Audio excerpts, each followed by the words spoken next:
ఓం నమః శివాయ. ధ్యానాంజనేన సమవేక్షతమప్రదేశం భిత్వా మహాబలిభిరీశ్వరనామమంత్రై దివ్యాశ్రితం భుజగభూషణముద్వహంతి ఏ పాదపద్మమిహతే శివతే కృతార్థాః. ఈ శ్లోకంలో ఒక ఆచార్యులు అపూర్వ భావనను ప్రవేశపెడుతూ ఉన్నారు. ఏ జీవుడికైనా పరిపూర్ణత ఉన్నట్లయితే కోరికలనేవి ఉండవు.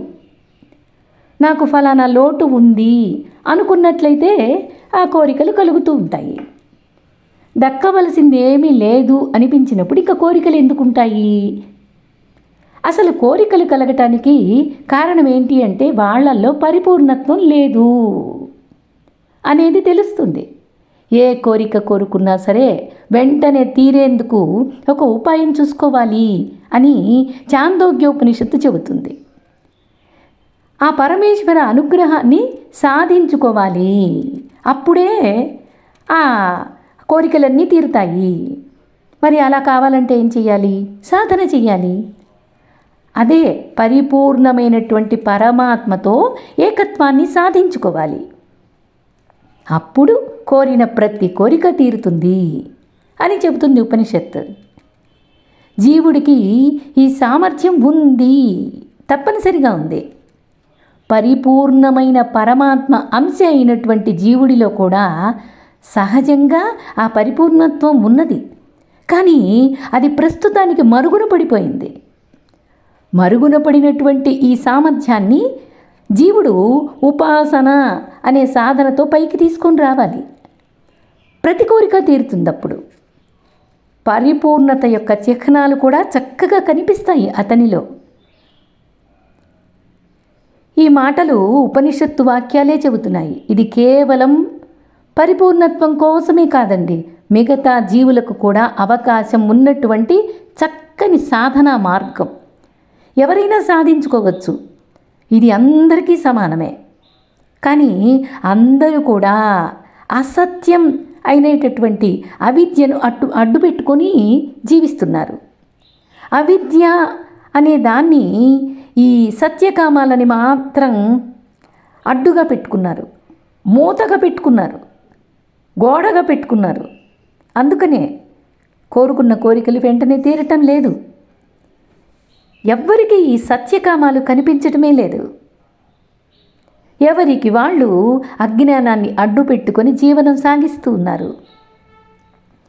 ఈ అజ్ఞానాన్ని ఎవరు వదిలించుకున్నా సరే ఈ సత్యకామాలను పరమేశ్వర అనుగ్రహంతో అయినా సరే సాధించి తీరుతాడు ప్రతి జీవుడు అని చక్కగా ఉపదేశిస్తున్నారు. మానవులకి సహజంగా ఏవో కోరికలు కలగటం, అవి తీర్చుకోవటానికి అనేక కష్టం చేసి ప్రయత్నం చేసి సాధించుకోవడం అనేది వాళ్ళ నిత్య అనుభవంలో ప్రమాణంగా అందరికీ తెలుస్తూనే ఉంది. కానీ అది కూడా మానవులు పట్టించుకోవటం లేదు. మానవులకు ఏవో కోరికలు కలగటం, వాటిని చిన్నపాటి ప్రయత్నం ద్వారా తీర్చుకోవడం అనేది సహజంగానే ఉంది కదా. ఆ అలవాట్లో ఉండేటటువంటి అందరూ మానవులు అలాంటి వాళ్ళే కదా. అలా ఒకతను ఒక రాజ్యాన్ని సాధించాలి అనుకున్నాడు అనుకోండి, సాధించాడు. పట్టాభిషేక మహోత్సవం జరుగుతుంది. ఆ సింహాసనంలో కూర్చొని తన కోరికను తీర్చుకున్నటువంటి వ్యక్తి ఎంతసేపు ఆ సింహాసనం మీద కూర్చోగలుగుతాడు? ఎంతసేపు ఆ సంతోషాన్ని అనుభవించగలుగుతాడు? ఆ ఒక్కరోజు. ఆ రోజులో కూడా మొత్తం కార్యక్రమాలు వినోదంగా సాగుతున్నంతసేపు. అయితే అది కూడా ఎక్కువసేపు సాగిందంటే ఎంతసేపు కూర్చుంటాడు? శరీరం అలసిపోతుంది కదా. అలసిపోయిన శరీరం విసుగు పడుతుంది. ఇవన్నీ ఆ వ్యక్తి ఒప్పుకోకపోయినా తన యొక్క శరీరము, మనస్సు, ఇంద్రియాలు అన్నీ ఇంకా మా వల్ల కాదు అని మొరాయిస్తున్నాయి. కాబట్టి మేము విశ్రాంతి తీసుకుంటాము అంటున్నాయి. ఏ ఆనందాన్నైతే సింహాసనం మీద కూర్చోవటం ద్వారా పొందలేకపోతున్నాడో ఆ ఆనందాన్ని విశ్రాంతి సమయంలో పొందుతున్నాడు. ఇది అందరి అనుభవంలో ఉన్న విషయం. వేదాంతంలో దీన్నే సుషుప్తి అవస్థ అంటారు. ఆ సుషుప్తి అవస్థలో అతడు చక్కగా ఆనందాన్ని పొంది తీరుతున్నాడు. తక్కువ కాలం పాటైనా సరే ఆ ఆనంద స్వరూపుడైన పరమాత్మతో కాసింతసేపు మమేకం అవుతున్నాడు. ఆ ఆనందం పొంది శక్తి పుంజుకొని మళ్ళీ వ్యవహారంలోకి వస్తున్నాడు. ఇది అందరి అనుభవంలో ఉన్న విషయం కాదంటారా? అసలు వేదాంతము చెప్పేదేంటి అంటే పరమేశ్వర అనుగ్రహం అనేది కలగాలి అంటే నీకు ఉన్న అనుభవాన్ని తీసుకొచ్చి చెప్పాలి. అప్పుడు నువ్వు పరమేశ్వర అనుగ్రహాన్ని సాధన చేసి పొందగలగటానికి అవకాశం ఉంది. అదేమిటి అంటే జాగ్రత్త అవస్థ, సుషుప్తి అవస్థ, స్వప్నావస్థ. జాగ్రత్త అవస్థ అందరికీ అనుభవమే, కానీ స్వప్నావస్థ, సుషుప్తి అవస్థ ఈ రెండిటి గురించి తెలియకపోతే వేదాంతం మనకు అర్థమే కాదు. అందుకే ఇక్కడ ఈ ఉపనిషత్తులు మనకి దీన్ని అందిస్తున్నాయి. సింహాసనం మీద కూర్చోపెట్టిన ఆనందం కంటే నిద్రపోయినప్పుడు తీసుకున్న విశ్రాంతి సమయంలో చాలా పెద్ద ఆనందం అని ప్రతి జీవుడు చెప్పి తీరాలి, ఒప్పుకొని తీరాలి. కారణం ఏంటి అంటే పరమాత్మలో ఈ జీవాత్మ చేరిపోతున్నాడు. ఇది చాలా విస్తృతమైనటువంటి పరిశీలన ద్వారా పొందే ఈ విషయాన్ని అందరూ కాస్తంత అంగీకరించగలిగితే ఈ సుషుప్తి అవస్థ ప్రతిరోజు జరిగే ప్రక్రియ. కాబట్టి రోజు పరమాత్మతో కలవడం, తద్వారా శక్తి పుంజుకోవడం అనేది ఈ అందరికీ జరుగుతూనే ఉంది. కానీ ఈ ఆనందం ఏమిటి, ఎందువల్ల ఇలా కలుగుతుంది, నా యొక్క స్వరూపం ఏంటి, లోపల అనుభవ స్వరూపం ఏమిటి అనే విచారణ లేకుండా నిద్ర లేవగానే మళ్ళీ దైనందిక జీవనంలోకి కూరుకుపోతున్నారు. కారణం ఏంటి అంటే కేవలం అజ్ఞానమే, అంటే తెలియకపోవడమే. ఏమిటి తెలియట్లేదు? సుషుప్తిలో అసలు ఎలా సుషుప్తి కలుగుతుంది, సుషుప్తిలో ఏం జరుగుతుంది అంటే నేను అనే స్ఫురణ లేకుండా సుషుప్తి జరుగుతుంది. స్ఫురణలో ఉంటే మనకి పరమేశ్వర అనుగ్రహము, పరమేశ్వర అనుభూతి మిగులుతాయి. అదే చెప్తున్నారు ఇక్కడ. తనలోనే ఉన్న పరమాత్మను సామాన్య మానవులు చేరుకోలేకపోతున్నారు. ఒకవేళ చేరుకున్న పరమాత్మను పట్టుకోలేకపోతున్నారు అనేదే మనకిక్కడ ఈ శ్లోకంలో చక్కగా చెప్తున్నారు. ఏమిటి అంటే ఈ శ్లోకంలో ఆచార్యులు నిధిని పట్టుకోవాలంటే ఏం చెయ్యాలి? ఒక నిధి ఉందని తెలిసింది, అయితే ఎక్కడుందో తెలియదు. అది దాన్ని పట్టుకోవాలంటే ఏం చెయ్యాలి అని ప్రశ్న వేస్తే అది మనలోనే ఉండేటటువంటి పరమాత్మ నిధి. ఆ నిధిని సాధించాలి అంటే ఏం చెయ్యాలి అంటే నిధిని తవ్వే వాళ్ళు ఏం చేస్తారో అదే చెయ్యాలి. నిధిని తవ్వే వాళ్ళు ఏం చేస్తారు అంటే ముందు అంజనం అని వేస్తారు. ఆ అంజనం వేస్తే ఆ నిధి ఎక్కడ ఉంది అనే విషయం తెలుస్తుంది.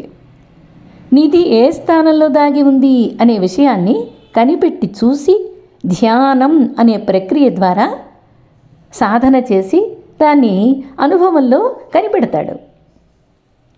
అదేంటి? ధ్యానాంజనేన సమవేక్ష తమ ప్రదేశం. ధ్యానంతో ఆ ప్రదేశాన్ని ముందు తెలుసుకుంటాడు. అంజనం అనే ద్వారా నిధి తెలుసుకున్నట్టు ధ్యానంతో ఆ పరమాత్మ స్థానాన్ని తెలుసుకుంటాడు. నిధి తెలిసింది, ఏం చేయాలప్పుడు? బలివ్వాలి అంటారు. బాహ్యంలో బలి మంత్రాల ప్రయోగాలు చెయ్యాలి అంటారు. ఇక్కడ అంతరంలో ధ్యానం ద్వారా తెలుసుకున్నటువంటి ఆ ఈశ్వరుణ్ణి నామ మంత్రాలతో నామ బలులివ్వాలి అంటున్నారు. అక్కడ ఉండే రక్షణ దేవతలు కాస్తంత తొలగమని ప్రార్థన చెయ్యాలి. నిధికి రక్షణగా కొన్ని పాములు అవి ఏవో ఉంటాయి అని చెప్తారు. అందుకోసం కొన్ని మంత్రాలు పఠించేయాలి. ఇక్కడ నా ఈశ్వర అనుభూతిని పొందాలి అనే ప్రదేశాన్ని హృదయస్థానంలో ఉన్న పరమాత్మ గాఢ సుషుప్తిలో అనుభవిస్తున్నటువంటి జీవాత్మ పరమాత్మల ఐక్యం అనేది తెలిసింది. కానీ నాకు అనుభవంలోకి అందాలి అంటే నామ నిధి, ఈ ఈశ్వర నామ మంత్రాలు ఈ నిధిని చేరుస్తాయి అని చెప్తున్నారు.